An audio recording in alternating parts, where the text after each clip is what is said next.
Hi guys, I'm Tyler, and I will be upgrading my Honda Civic to run a level 2 autonomous driving computer for my everyday commute. Comma.ai is a third-party add-on for cars like my Honda Civic, so please check out their website for compatible models. The hardware looks like a large screen cell phone with cooling fans on the back. I'm still pretty surprised this thing can drive my car using machine learning.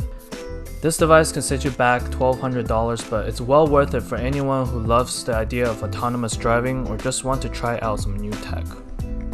I will show you guys how I install the software, mount the hardware in my car, and give it an initial run on the road. Let's get started. Before we put this bad boy in the car, we have to install the software from the Comma.ai website. First, we connect power. The device will turn on automatically. Once it finishes loading, we could start the setup. If you are setting up for the first time, it will ask you to connect to Wi-Fi, but we won't show that step here. This device can act as a dashcam or an autonomous driving computer. We will of course choose the custom software for autonomous driving. When prompted, enter the URL openpilot.comma.ai. The installation will take some time, so let's just cut to the next step. I paired my phone with the device using the Comma.ai phone app. It will ask for your email address, then scan the QR code to link with the device. The next step are to read and accept the terms and conditions. I recommend everyone read it carefully to make sure you understand what it can and cannot do. We are responsible for our own safety. I will fast forward the tutorials because I'm going to show you the real deal after all the setups are done.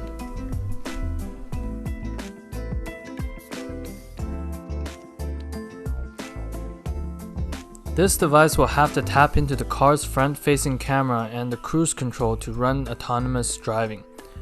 First, remove the cover to the front-facing camera. We can remove the narrow cover like so. Then the main cover. The mechanism that clips the cover in place seems to loosen if you pull outward from the center. Imagine the cover is held in place by hooks. Try not to apply too much force pulling downward, but outward instead. Remember to pull away from the center to avoid applying force to the clipping mechanism. It can be a little difficult without this info. Few moments later. It's kinda difficult. Much later. Yeah, it's pretty difficult. Let's speed this up.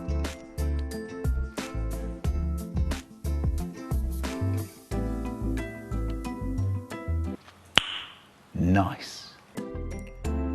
Now let's set up the Ethernet wiring.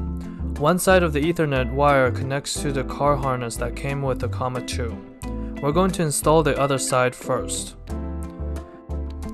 Here is the black adapter that connects the Ethernet cord to the car. This goes into the socket in front of the driver's left shin for a Honda Civic.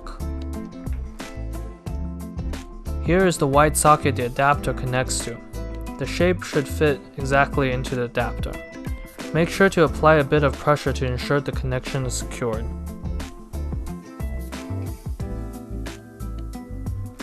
We then hit the Ethernet cord. Follow the crease behind the steering wheel upward like this. It may take a bit of time, but it's well worth it to keep everything neat. Here, stuff the wire into the side. Gotta work on that finger strength.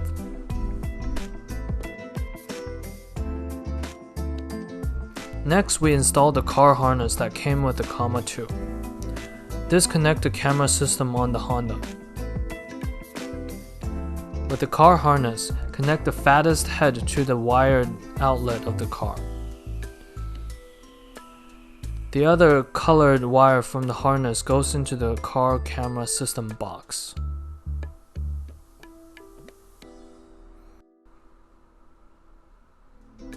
Plug the black Ethernet cord into the appropriate socket. Don't forget to plug in the USB-C cord. You can't go wrong with this.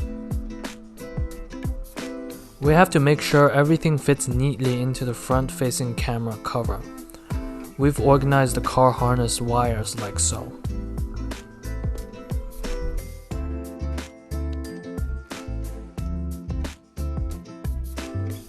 The Ethernet cord should come out of this gap right here. The USB-C cord should come out of the same gap as the mirror stem right here. It took us a few tries to get the lid back on, but it will be seamless once everything's in place.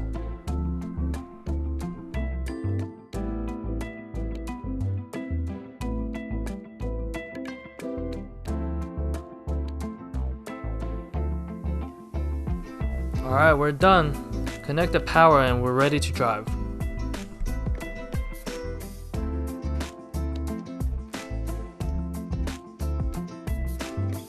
For the autopilot to be in full effect, the Comma device needs to be calibrated. This can be done by just driving with the device on. Since our device has been calibrated before, it will be much faster than the one you're calibrating. Usually the device needs to recalibrate if the position of the camera is adjusted. You might have to use the reset functionality for calibration in the app. It is probably best to keep driving with the device on without engaging the autopilot function for the first 20 miles of driving, just to make sure that the Comma 2 collects enough initial data for accurate steering.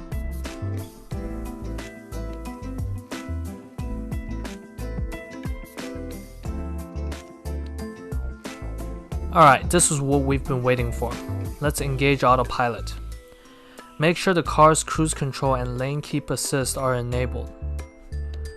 On the Comma 2, make sure the lane lines are clear and you're not stepping on the brakes. For my Honda, I press the Set button on the right side of the steering wheel. The device screen will go green if it's been cleared to engage. You will feel Autopilot taking control when your foot is off the gas and the brakes. Likewise, you can disengage by using the gas or brake pedals. Remember that steering will immediately disengage too when you use one of the pedals. The speed is controlled the same way you would on a conventional cruise control. On my Honda, it's the plus and minus button on the right side of the steering wheel. The autopilot will stay within the speed I set and will also slow down depending on the speed of the car in front of me.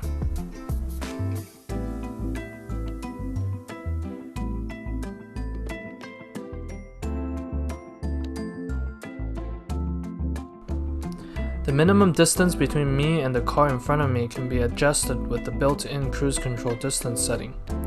Here I'm using the closest distance.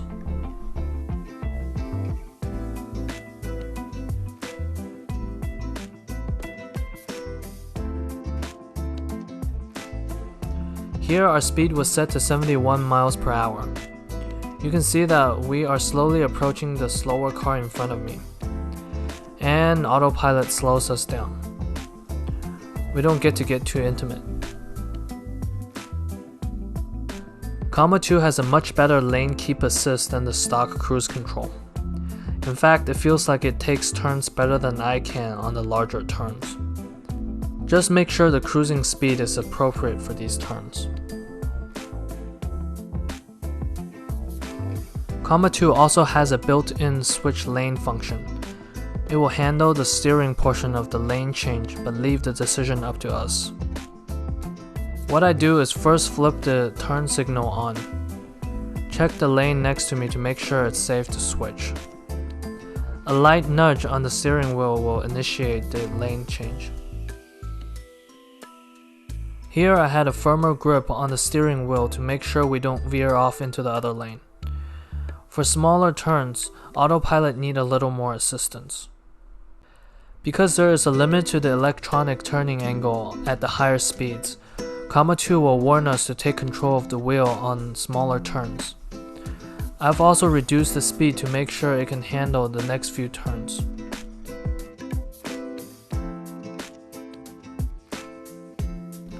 Although I did not have my hands on the steering wheel for most of this video, I was ready to take control at any time. This was meant to show the capability of Comma 2, but not recommended for normal usage of the device. We have to drive responsibly and keep our hands on the wheel at all times, even when Comma.ai is engaged in easy-to-operate conditions.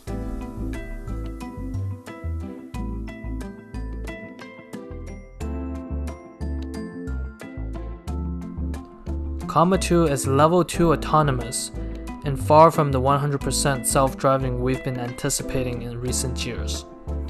Since it still requires our full attention, I expected the Comma.ai to be a gimmicky toy in development before getting my hands on the device. However, I was swooped by the well-designed, polished product that came to my front door.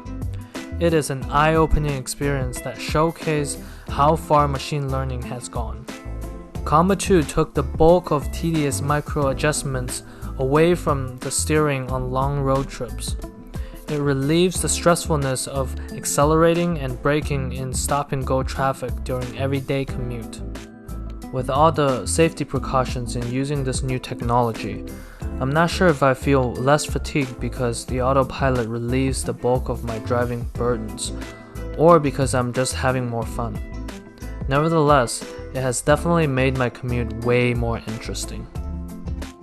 Comma.ai really hit the mark in making autonomous driving accessible for the general public, allowing those who are in the affordable car market to enjoy the cutting-edge computer vision and machine learning technologies.